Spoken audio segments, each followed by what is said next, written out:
Bonjour, dans cette petite capsule, vous allez comprendre le principe de la note de crédit.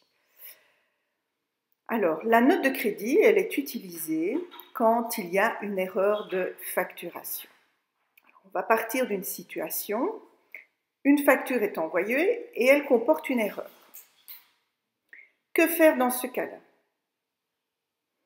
La solution la plus tentante serait de la jeter, de la mettre à la corbeille et de recalculer une nouvelle facture. Malheureusement, ce n'est pas possible. C'est interdit. Quand une facture est émise, on ne peut pas la jeter. Elle doit rester dans le circuit. Donc, quelle solution s'offre à vous? C'est très simple, c'est calculer une note de crédit. Donc, une note de crédit, c'est quoi? C'est un document que le vendeur rédige et il informe l'acheteur que le montant inscrit sur la facture est diminué.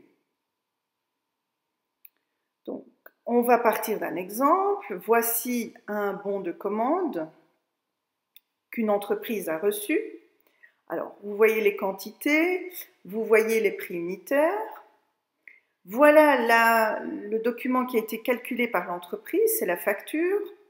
Et on voit que les quantités sont différentes. Il y a une erreur de 5 articles à 12,90 € et 5 articles à 27,90 €.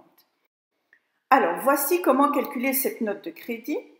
Donc, rappelez-vous, l'erreur, c'est 5 articles à 12,90 € et 5 à 27,90 €.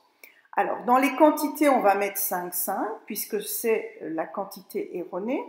Dans le prix unitaire, on va mettre 12,90 € et 27,90 €. Voilà qui est fait. Ensuite, on va commencer à calculer le montant de la note de crédit. Alors, premier calcul à effectuer. 5 fois 12,90 € va donner le montant de l'erreur du premier article. Donc ici, cela donne 64,50. 5 fois 27,90 € donne 139,50. 139,50 plus 64,50 donne 204 €. Sur ces 204 €, on calcule 21% de TVA, 42,84 €. On additionne les deux et le montant de la note de crédit est de 246,84 €. C'est une note de crédit partielle.